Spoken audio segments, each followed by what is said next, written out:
afternoon once again. We are back for another segment of Can you close the heads?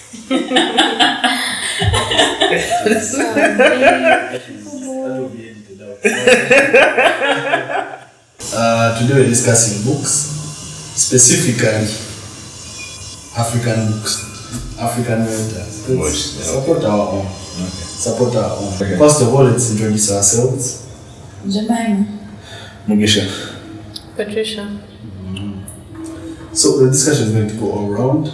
First of all, what was the last African book in your view? No, that doesn't count. All right. There's a book by an African writer. Yeah. Sorry, an African writer. Yeah. All right. So the last African writer I read again would be Ngozi. Devil on the Cross. Very nice. Yeah. Very nice. That was the last African. Have you read it? Have you read it? Tell them about it. So Devil on the Cross. Well, where do I begin? First of all, I'm an Ngozi star. The story revolves around the cave. It's a conference of thieves and robbers, international thieves and robbers. They were holding a conference in a cave to find local caretakers of their stolen loot, or guys they could work with to loot more. And so they invited all thieves and robbers from Nairobi to come to this meeking, and they display their skills and talents. And so it opens with, because the very first guy that presented at the cave was Kihihi Wagathek. He looked like, they described him like you. Tall, skinny. His coat was in tatters. So they tell him, you what do you say? I say, you man, you're skinny, how are you? It's like, they do not measure a hero by the size of his calves. I too, I am a thief and robber. Like, okay, tell us. Mandem starts explaining how he steals chicken by making goo, and then and then robbing. So they chase him away. They almost bomb the guy. Tell him, listen, this is for international standard thieves and robbers. So the story continues. Guys are giving testimonies of how they robbed the country. It's my best Ngozi book. It's my best Ngozi book. It's Ngozi at his finest, really. Yeah. And I'm sure, at that time he had started writing in only Gikuyu. Yeah. So the people who read it in its original language must have enjoyed it far, far, far better than the translated. So the copy I have is, they did this thing in the copy I have, whereby it's not proper English. It is like if you were to get Omutayogodo or Uganda and they're doing a sort of direct translation to English, but to keep it understandable, because it can't happen. So it got close to the real thing, but it left me feeling like I wish I could read Gikuyu, so that I could really get into the meat of the story. Patricia, what was the last African book you read? Who was the last African author? Yeah. Man. Why are you asking for fully read books? Even the one... You're one of those people who read half year. No, it's... African writers are... And not that I don't have access to them. It's like you start, but you're like, am I ready for like a slow start? Sometimes. I'm not saying all of them are slow start, like, especially as to read ebooks and there's no back of the page to read. I'm just going to pick one of the book, like one that I actually remember that I finished. That would be Binyavanga's biography, the one he wrote himself, about his life. Binyavanga has this Kenyan guy. Yeah, the Kenyan guy. He's some gay Kenyan author. He died actually. Yeah, so he was at writerism. He came from one of the writerisms. Met him. Had was it pinkish maroon hair? Yeah, the time he died. Yeah. So he was actually a very good writer. Very, very good. I'm sorry. He wrote this thing. How to write about Africa. Oh, the guy that wrote that book. Oh. Yes. Yeah, so reading about his life was very, I would say sad. It was sad. Like, it was a sad book. To know that he was gay and to think back and think, oh right, yeah, he died. It was really sad. But I would say he lived a really sad life. He he lived a really sad life, especially during when he was in South Africa, and I think he was going through depression, but he wasn't going to come out and say, okay, I was going through depression. He was not picking up his phone calls. He was not reading the letters. He would just wait for like the letters that were coming from like his relatives, which actually sent him money and stuff, and that was it. So, but I would say it was really sad, especially when he talked about his mother, how like his relationship with his mother and how she was treated. The time when Idi Amin took over, I think the scene which I found really memorable. She had a salon, and there were like two salons. In London? Yeah, she was a Bufumbira, I think. Yeah, so she married a Kenyan, and she was like the other in the family, the one who is not in the country, and of course she had like other sisters who went to like the UK and stuff. But so she had like a salon. There were like two salons next to each other. Like she owned her salon, and then there was a Kenyan woman who owned the salon next to her. But for some weird reason, they always bumped heads. But people preferred her salon anyway. So when the news came to them that Idi Amin had taken over Uganda, they had a fight over a dustbin. So this woman was like, no, don't put your rubbish here, take it other side. And it was like the communal place where everyone took their rubbish. So of course they were like, why do you want us to take the rubbish? So she went and removed like Binyavanga's mom's rubbish and like poured it on the road in front of everyone. And the customers were like, why are you so hot and bothered? But then she was like, no, you go and, take your rubbish and go back to the country that you have ruined. You're ruining our place like you've ruined. So everyone was like, relax. So, they helped pick the rubbish, the old hair. And I was just like, I could relate to that anger. For some weird reason, I could relate to that woman's anger. I don't even know why, but I could relate to that anger. This has never happened to me before. So, man. Like, just pointless anger, but you get where it's coming from. Like, you just understand, like, I understand your anger. You could relate to the Kenyan salon owners? Yes, because it came from a point of xenophobia. And in a point of you are an other, you are less deserving. Why are you in my space? Why are you in it's like if you feel like you are more deserving of a position than someone else, and then you don't even know them, like you don't know their life story, you don't know outside looking in, nothing. You just identify this person as an other. But then you see something happen and you feel very aggrieved. Like something so petty makes you feel so aggrieved. And suddenly you just have this anger that just boils up out of nowhere.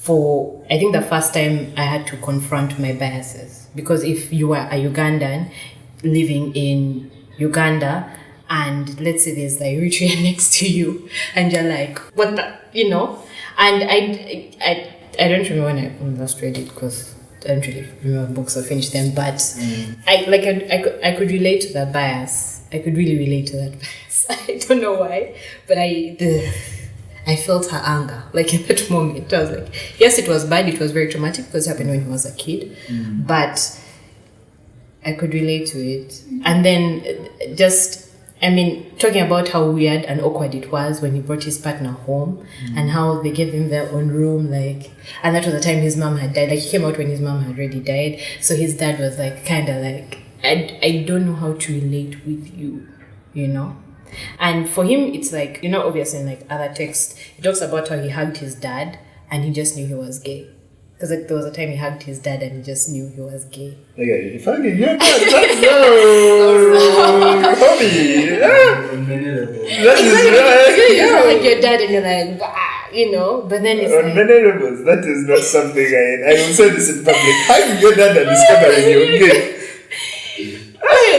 The book just had so many. There was just so much in it, and then of course he described the night that he decided to write about Africa and the repercussions of that. Like how he just got pissed one day. He was drunk. He got into the internet and he was like, "Fuck it," posted it. The ton of emails he got from people who felt personally attacked by everything, and he was like, how do you tell such personally attacked? You were culprit. Exactly, because he was some even years later, people you do get this, someone comes up to you in person and was like, by the way, why are you talking about me? Like, someone feels that sense of entitlement. But then when you understand the backstory of how it actually happened, just one drunken writer one day is just like, you know what? I'm tired. This is it. Jemimah, West African book. I'm not sure I remember. Though the last African writer I read was Chimamanda. Though it's a short story, so it can't qualify as a book. Technically, we shall pass on technically. Zikora is that's the last. It's, I don't know. I really hope she makes a book out of it, which is unlikely. But it was a good book, and a good story. But Chimamanda is a brilliant writer, which we must all agree about. I have not read any of her books. I've never read Chimamanda. If anyone ever asks me about books, the one book I always say is Half of a Yellow Sun. And I would say... Oh wait, Half of a Yellow Sun is Chimamanda? Yeah. Oh, I collaborate Chimamanda. So... Oh no, we need new names is No Violet. Like, for me, I'd always say, like, Chimamanda broke my literary virginity. I saw somewhere, by the way, in one of those social media spaces, that is it a must that all the other girls must read Chimamanda? Is it on the... No. I part of the syllabus. I read Chimamanda by accident. Literally by accident. I don't even know where I got the book from. Probably one of my reading people. But I got the book and I was just like, you know what, let me just read. Kane Prize, whatever. Let me just read the book. So when I read the book, I was like, what the fuck? Because it was so detailed. I could smell the characters. I could see the cockroach eggs underneath the table. I could relate to when your man used to smell good and now he smells like sweat and his natural scent. I could relate to how body shaming. Body odor shaming. Yeah. So, like I said, What is the book? Zikora is a story of a woman. Name Zikora? Yes. Zikora. I don't know the Nigerian pronunciation of the name, but she's a what? She got pregnant. She's 30. She's in her late 30s. A lawyer. She had a boyfriend who. She had a boyfriend who, I think he was into business. I don't remember what his career was, but he was also he was okay where he was in his career. So she gets pregnant I shouldn't call it by mistake, because really, if you're having sex, having unprotected sex, when they expect to win. Exactly. So the man left when she told him that she's pregnant. He didn't say anything, he just left.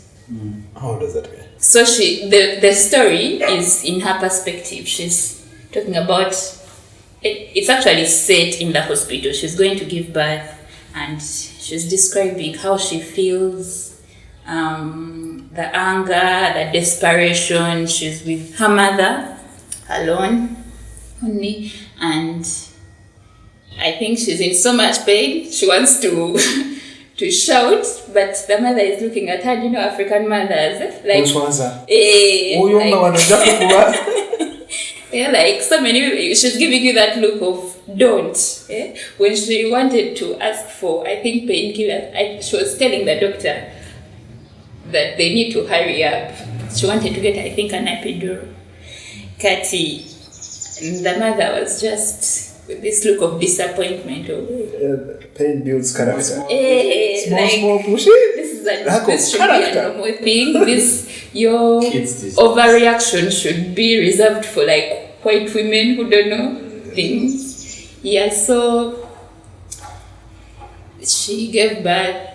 Then she was still calling the man like a million times. The man was not responding. But I think the story is it was just questioning over, okay, what I got out of it is that it was questioning men's view. I think, no, not view. I should call it irresponsibility. Because this man is not a bad man. He's not. He's very responsible. He went through school properly. His family is very proud of him. He's very nice with children. Generally, he's a good person. But it just turns out that this woman, I think she got off her family planning method for a reason I don't remember. She got off the method and told him. So when she tells him, I don't think it registers in his head that she's actually off birth control. So they just continue having sex. Now for her, she also assumes that because he has not discussed it further, she assumes that maybe we are okay. We've been dating for some good time. We are in our 30s, so it may even be a correct time to have a child. So no one actually had a discussion about the child. So when the child happened, the man felt betrayed because she apparently did something that he was not a part of. He did not feel included in the decision making of conceiving this child. But the woman was also like late 30s, she's not willing to abort. So the story just ends there. Like there's no happy ending, there's nothing. She gives birth to her child. With her mother side, with her mother side, they have a very complicated relationship with the mother. With also the father. Gosh, that story. First of all, Chimamanda, African writers are such sad writers. They tell you things that break your heart. One thing I will always appreciate, especially when it comes to half of Ailusa, is that you know how bitter the end was? How really, really bitter. Like, how do you get to F my man and still survive? Please. Okay, sorry. This podcast the book needs to. We shall Okay, we shall know. That was the last one. So spoiler. You know how they fucked her man. No. Hey, Okay, let's keep it going. But we just know who. No. Moral people. Okay. Let us keep perspective. All right. Everyone got some. Everyone got some. A lick or something. Everyone will get some. So you know how the end was. Like it was like that bittersweet feeling hurt me a lot. But I think with like Game of Thrones and blah blah blah, you realize that is actually life. Like you don't get sometimes you don't get the answers, and that's just it. You don't get the answers that you want. You don't get the closure that you need. Yes. And But regardless, we move. yeah, you have to move on. What should I say? Zikora is a sad book, but it's a sad story, but it is also the reality of so many women. Like the man just goes now, like for her mother, of course, she had a complicated relationship with her mother, but you also see that even her mother has not had it easy. She got married, she's from a rich family, she's also a rich woman, but her husband decided that he wanted... she gave birth to Zikora, who is a girl. But she got complications, so she couldn't give birth anymore. And as an African man, he wanted sons. So he got another woman. And in getting the other woman, the in-laws, the man's sisters and what, were consoling Zikora's mother that don't worry, as long as you're the first wife. The good thing is that when there is an official ceremony, it's you who will be seated with the man. Like that is your reward for accepting. So that's like your consolation. Yes. So in the public eye, you're the main wife. This was the conversation we had in the car, right? Whereby, okay, just to sidetrack a bit, but there's a conversation we're having in the morning, I think, the three of us. And the question is, if you have a rich enough man, Alright? Like let's say Bill gets levels of both.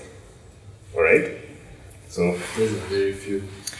okay, let's not go to Bill Gates. Like our standard, although like say the top 2% of Uganda's socio-economic ladder. Alright? So he's rich. Okay? He loves you, he loves your kids, there's no problem. Like baby, you're the love of my life, I run mad, etc. Alright? But you've given me 3 kids, I feel like I needed 8. So I've gone to look for the 5 somewhere else. I can take care of the 5 and leave them their inheritance. You and your 3 will also be taken care of.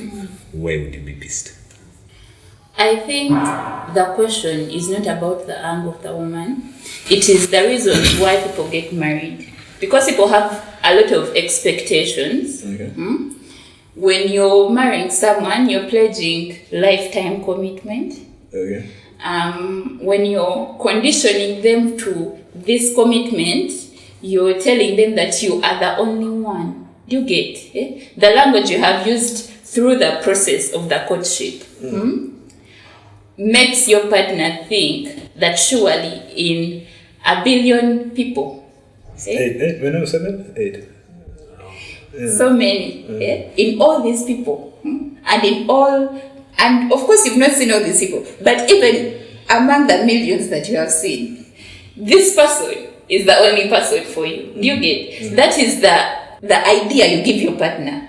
Do you get? So when you reach there and then you do something else, I don't think you should be surprised at the reaction of the person. Why? Nkoba. It's sorry. Nkoba.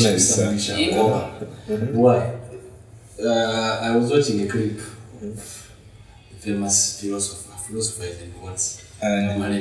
Of course. You're a philosopher, brother. I'm not even a philosopher. That's like too much joke. I never said that. And he was asking, have you ever seen a Muslim woman pouring acid on another? No. Exactly. It's the Christian women because they've been brought up and told marriage is for one-on-one. So really, I think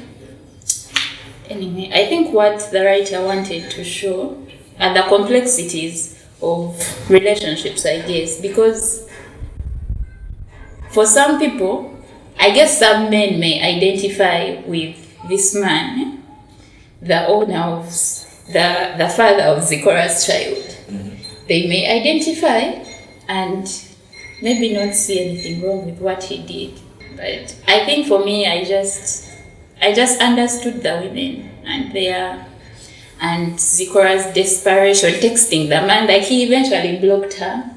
She was texting him, calling him, he's not responding, updating him on the pregnancy. Like, today I've gone, the doctor said this, like, you get. She was talking to herself in brief. Yes, she was going through a heartbreak, and while she was also being subjected to the emotions of a pregnancy. First of all, she demystifies the whole fairy tale of pregnancy. It is not. Anyone would have done that. Anyone with real life. I have an uncle who, not an uncle, he's a friend, family brother. So he gets home one day, his wife was pregnant at the time, he gets home one day, drives in. He had carried a lot of things from home, like baby, he had to take care of her. I think she was like 5-6 months pregnant. And she takes one look at him and she's like, no, today I don't want to see you. Like, what? Like, no, you leave everything at the door, get out. Where do I go, baby? That's fix that. That's your problem to fix. So the man, I think from the 6 months, like 2 months, he was sleeping in a hotel. And the weird thing is they would call him like, now I feel like looking at you. You come, bring your shirt, I want to see it. Now go back. I think pregnancy is a point whereby it doesn't need to make sense. They also need to contribute. Yes. Yeah. What was the last African author you mashed or something? Oh, the last African book I read. Last African author. Okay. Author. It's the same thing. Alright, cool. It was called Fisherman. Bye. The one Ngozi. Not the Ugandan Ngozi, the Nigerian Ngozi with CH. Yeah, Ngozi. Isn't Chimamanda also Ngozi something? Adichie, Ngozi something? Ngozi, she's Ngozi. Ngozi first. Ngozi. It was a nice book about a family, middle class family in Nigeria. The father was working with like National Bank of Nigeria. It's like the Bank of Nigeria. BOU. Yeah, BOU of Nigeria. BON. So he was working. He had five children. 4 children, I think 4 boys. There are no more kids playing and the school. It's just a normal African setting. Going to school, coming back, playing. Then one time they pick up a habit of fishing. There's a river just pass through the village. They pick up a habit of fishing. So that river, there used to be a madman who used to go around the village. And they say that madman used to enter some trances and say some things that would happen sometimes. He had been overwhelmed by the gift of prophecy. No one knows, but he had left his mother, what? Very mad, so it was really a cycle. This one time they go fishing and they see him there. So they disturb him. The biggest of the boys picks on him, and he enters one of his trances and says, you dare to disturb me? You're going to be killed by your brothers.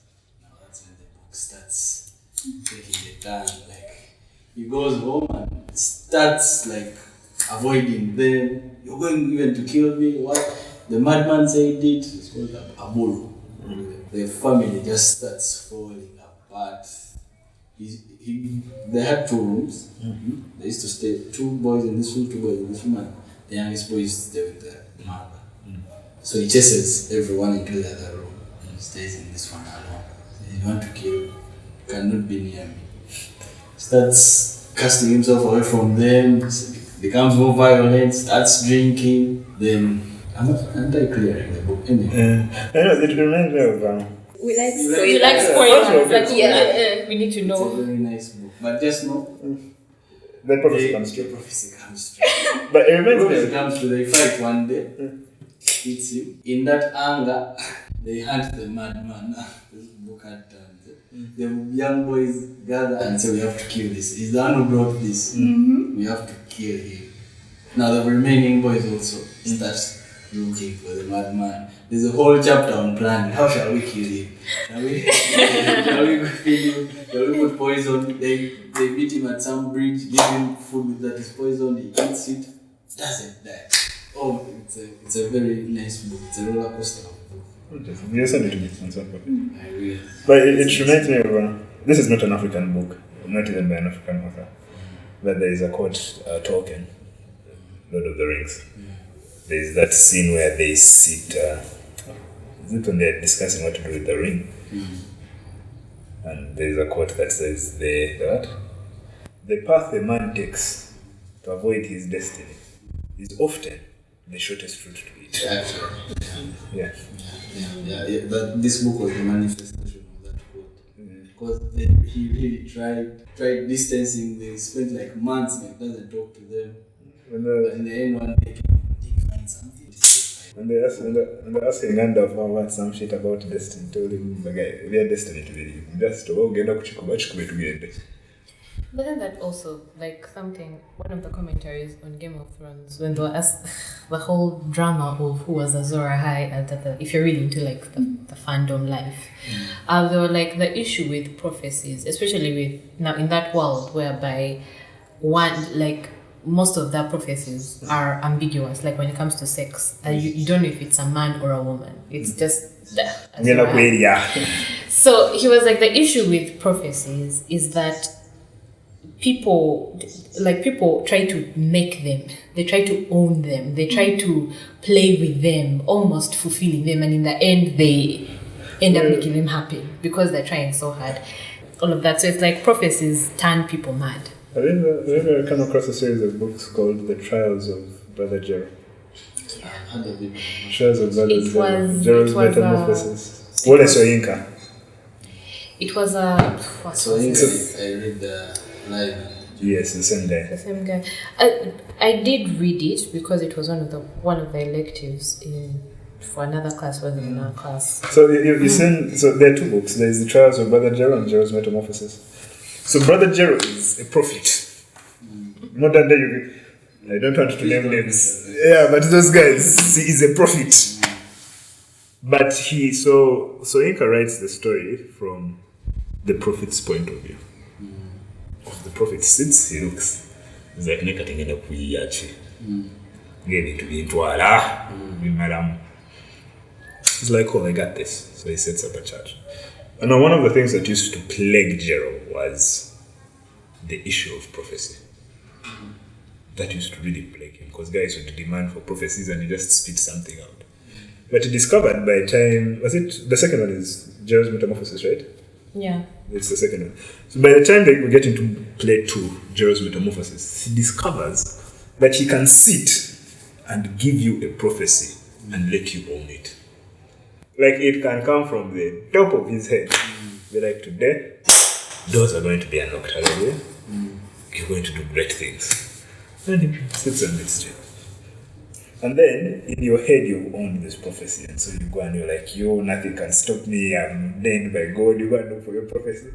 And it comes true. And then you come back and you give a testimony. And he's like, if that worked, I mean, So, but Jerome's Metamorphosis, there's one prophecy that, so the second book opens, there's one prophecy that did not come true. There's some guy who promised money, the guy that's chasing him the first time. The one that had him jumping out of the window. So there's a prophecy, so he gave a prophecy to a wrong guy. So the guy he gives the prophecy to was a skeptic. So the guy receives the prophecy, he's like, I'm not trying to work, but okay, let me wait for it to work. So for him, he didn't have that thing of it is going to happen, let me keep working. For him, he sat and waited. But because of that, the prophecy did not work. So every time they would knock on Jerome's door, he'd find Jerome just jumping out of the house. It was a mashup. So, as we conclude our conversation today, gun to your head, top 5 African books by the same thing would be, but your top 5 African books? That's very unfair. Gun to your head, that's why I say gun to your head. Can we pick them from one author or we have to spread them out? That's all. Alright, fair enough. Top 5. In no particular order. Because I have never ordered them. Yeah. Let's go. There is Ngugi. Badman Ngugi. Give us a title, please. All of them. Yeah, like just Ngugi. Like Ngugi as decolonizing the mind. Ngugi has been so instrumental in shaping my worldview. I feel cheated choosing which Ngugi. We shall take it as what? Representative. Okay, fine. Devil on the cross. So there is Ngugi. There is Achebe. Give us Man of the people. the man of the people. Chinua Achebe. There's also the Nkoba series. Okay, let me go with Nkoba. Things fall apart. Things fall apart. And no longer it is. You said one. Oh, no, just you said series. But things fall apart. And no longer it is. Both of them. But no longer it is was his grandson, right? So. Yeah. This guy who wrote about the war in northern Uganda. Oh, Julius Ochu. Julius Ochuno. Brilliant author. Number 3. That's number 3. Banished. Yes, Fate of the Banished. Number 4. Rugunda. Black Mamba. The storyline in Black Mamba where the guy was the houseboy and then he invites his wife to work for this guy and then his boss has a crush on his wife and the guy pimps out his own wife to the boss. And then there was a breakdown, there's a crackdown in the university of professors sleeping with prostitutes, and so they come to the guy's house and they're like, yo, you've been sleeping with a prostitute, this woman is a prostitute, the guy is dying, and they're about to take him, ruin his reputation, and this guy was like, no, that's not a prostitute, that's my wife. Like, what? Can you prove she's your wife? Guy even brings marriage certificate, pictures. The professor, the boss was just in shock. He's like, Jesus Christ. And he goes like, you guys are already married. Like, yeah, I was banging your wife in there. I was like, you came to Kampala to look for money. Number 5. There's, what's her name? Ugandan author. My dad bought me her book once. She's in NRM. She was Mary Kararoko. Akurut. Yes. What was the official wife? Have you read that book? No. You should read I it. never studied. Karoro Okurut is a bloody gifted writer. Her talents are wasted in politics. I read Child of a Delegate. Yes, Child of a Delegate. Okurut is talent. Like, even remembering the book gives me chills. She By the is way. good at writing. How she ended up in politics is anyone's guess. But her actual talent, her calling was to be an official wife was about. It's basically the title. Like, this lady is married to a guy who is just a manhole, and so there's a scene where one day she comes home, the wife comes home, and the house is dark, and she's passing through the house, and she hears the husband saying, "Killing me, I'm dying." And in night she's like, "Jesus, my husband is dying." Baby, so she just busts into the room and finds the husband on top of the maid. She's like, but Okrut, the way she writes, the flow of the story, the description, and it's very, you can't. Those are my top 5. But honorable mentions? You can books. I'm trying to remember them, so forgive me. It's going to be a slow burn.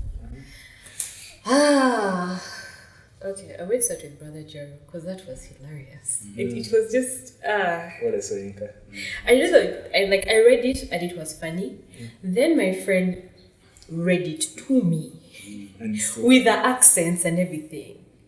Like Amope and all her like it made it like it was glorious. I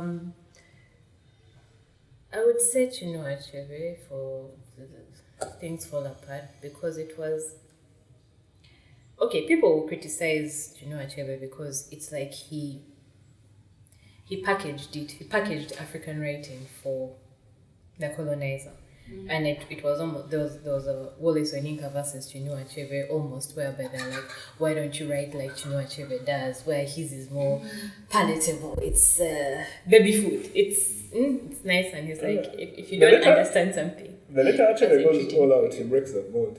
Actually, in his letter books, breaks the mold. but starting out, Yeah, that was the mold. So I would say yeah.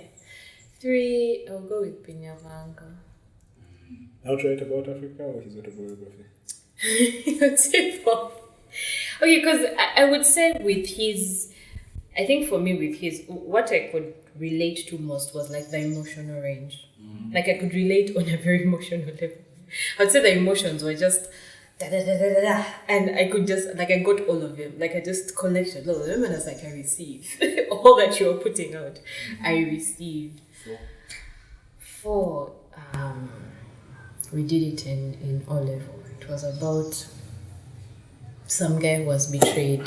He lost his job, so the kids were just there seated at home. I remember that. Houseboy? Let me get to that one. Okay, most books that resonate to me must have had me. For you to like for real, like for you to enter and register, you must have had me. You must have taken me there, broke my heart, and left me with the pieces to pick up. Sorry, that's like a lot, but like, if you're not going to do that to me, I don't want. So, yeah, so that's that book. I don't remember the name. Only it had a pink cover, and there was the story was this guy was a former minister. But he lost his job because they caught him in a corruption. Like everyone was doing it, but they sacrificed him. So his wife was Tinker. She was a nun, but she.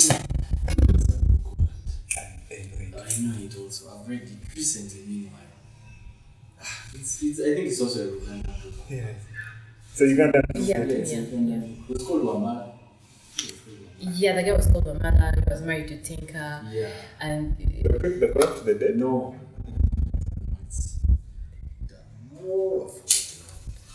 I've read it in lockdown. I know that book. Yes, when she said Tinker, I got it back. The Balance. yes, It's called The Balance. Burdens. So that one was also like, yeah. My books are just movies. Sorry, they're just like they're just like sad books. But let's say Houseboy. Number 5 is Houseboy. Houseboy. No, that was number 4, right? The number 4 was The Balance. Houseboy because it explored Francophone Africa for me. Like for me, it was like you always live in this Anglophone world where it's all about the British did this, they did this and this and that and this and this and that. So to get colonialism in the Francophone world was also I don't know, it was a different perspective. It was a different outlook of how that went down. And also, at the end of the day, I would say Sophia won. She got her money and she won. After nigga made her feel like, anyway. Yeah, she won. Honorable mention is, it slipped away. We shall get back to honorable mention if that's Yeah. Okay, we're doing honorable mention. Top 5. Chimamanda is number 1. I already No. see it. I would be shocked. The First Woman. First one. By Jennifer Makumu. Yes. That's not favorite. It's what? No, I'm saying you've taken my honorable mention. Yeah. The second book is Chintu. Very nice one. Yeah, that one was nice. It just flowed like The third one is Half a Yellow Sun. Chimamanda. The fourth, okay, let me say, The Hairdresser of Harare. Is it from the same chick who wrote Baba Segi's Wives? No. But I've read Hairdresser of Harare. I started it, I just never finished it. Yes, that is I think it's a Zimbabwe Yes. book. So But the author is from. And Baba Segi's Wives of It's Baba Nigerian. Segi. Oh, okay. The Secret Lives. The Secret Lives Lives of Baba Segi's Wives. Yes. Hairdresser of Harare is Zimbabwe. Zimbabwe. Yes, I've ma'am. forgotten the author. It's about a hairdresser. how revealing. I couldn't have guessed it from the title. Now you know.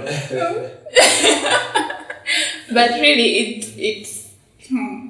Let me just, to not spoil the book for you, let me say. But what I was going to say would spoil the book for you. Spoil it, you'll be fine. He'll still I read spoiled. You it. shall survive. You shall survive. It explores homosexuality. Number 5. What's the number 5? Number 5. Now let me give it to Chimamanda. Purple Hibiscus. Oh, that's a good book. What was Papa Hibiscus about? Spoil. I spoiled? We already. But that's what spoils Even them movies, more. you can see the what? Yeah, Purple Hibiscus is just, I think, family dynamics. The father was extremely religious and his religion drove his family apart. Yes. Me now. Top 5. Wow. Can't believe that I waited for all of you and I still don't have it. But number 1, Chintu also. That book was. Yeah. I interviewed Makumba, by the way. That book was out of this one. There's this guy that was on stage with her at the last rite of his in protection, patronage, or plunder. Yes. What's his name? Makubi. Makubi, Yeah, Apollo Makubi. Apollo Makubi. Yeah. They had a very interesting discussion about that very topic. Number 2. Things through my books. Devil on the Cross. It's a very nice book. I think I gave you the what? The suggestion. I gave you the suggestion. But we shall not get into that now. Number 3. Fate of the Banished also. It was a very nice book.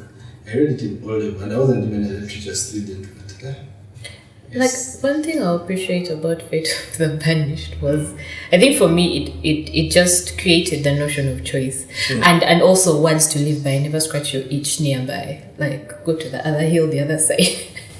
But it was very, I don't know, it explored the choice. Like, you can always choose what you want to do. Like, Fate of the Banished. Fate of the Banished, like. So the first scene hits you. Yeah, exactly. Like from page 1, just and you know, okay, let's go. My number 4. My number 4 was Lion and the Jewel. For the turn at the end. I didn't see it coming personally. So I think I delivered. I didn't see the turn coming. It's disappointing, but the right decision. It was the right decision. I acknowledge. That idea one, Yeah. it was disappointing. But okay, the ending. Yeah. But That's you not have to good. give it up for the old lion. It was a massive coup. It was a massive coup. Number 5. Number 5 is actually this book. I will marry when I want. No. Which one? What would people say? By? Rihanna Resources, those South African white people. Rihanna?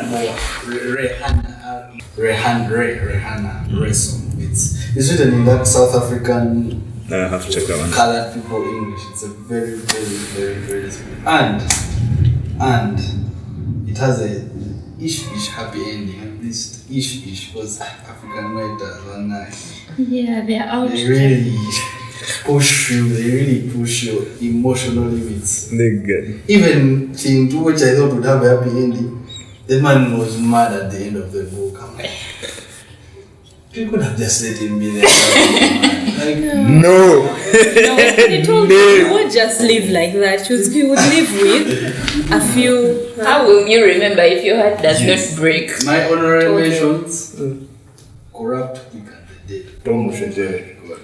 That book was. But I knew him as Old Fox, and that was my first actual novel of his to read. I don't know if he has any more novels, but I read it throughout LDC. I missed classes to read this guy's book. Rushejere. Like, he is I don't know what he did. He died at what age? I don't know what age.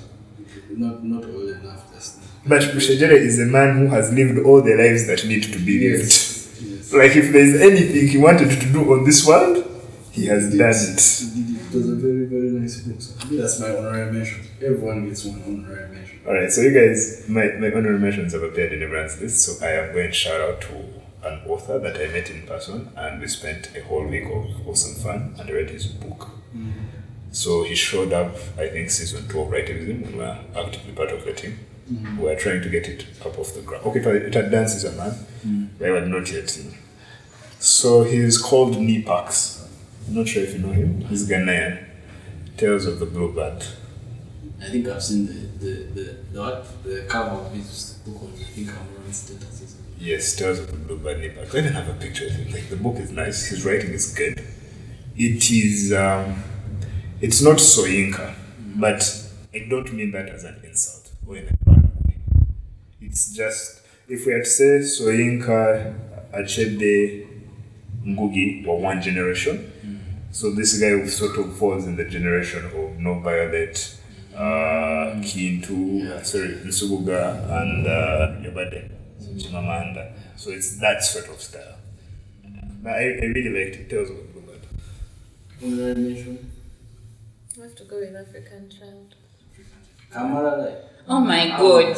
Oh my god. I failed to read that book. You That's the cannot. most descriptive book I've ever encountered. Oh my god. What makes me remember the book was that I actually had to go and do a follow-up. Because I was like, you don't just leave me in Vitala, what the fuck? I went and I was... What made me pissed about the book was what I found out afterwards. That's what broke me. But I would say... just exploring African spirituality and just to get an idea of what life was like at that time, you know, like whereby, okay, you're just born after a twin and everyone believes spiritual powers, we go, like in that kind of society. I never knew what African beds were like until we described what his bed was like. I mean, the whole circumcision process, like, it made it surreal. And it made me like really, really want to go to West Africa, like I told you. Did you give your honorary? No. But considering Lamaka has mentioned that terrible book, I shall give an honorary mention of a book I hate. What's that book? The one that was recommended. Oh, the beautiful one. Not Gucci, he's a Ghanaian. No, that one, I have to allow that one. I could not. I tried 5 times. I feel like it was written 5 times. The style almost mirrors his. No. By the time you Then we were talking describe a handrail and how many office workers touch about that something handrail with their influenza, with their Then I've never read that book. that I tried 5 times. You need to read it because Literally, like when power is off, When is that book? Is the phone it? has blacked out. The beautiful ones, I'm not talking about. Does it even have a book by that title? No. I feel like That's I will marry when I want. maybe. But I feel, My honorary mention will go to Jemimah. There was a country. yes, Biafra War. Yes. Brilliant. That's my honorary mention because I used to hear Nigerian Civil War, and all the accounts are for the Yoruba people. Yeah. You know, but the people, because first we thought the Biafrans were just so he gave his account as an Igbo man. What happened, because he was actually an ambassador of Biafra Republic during that time. He goes around the world trying to canvass support. He gives a very, very, very, very, very detailed account of I like Biafra. it. Really went us. then you will like have a yellow sun. Then you will. So that marks the end of today's session.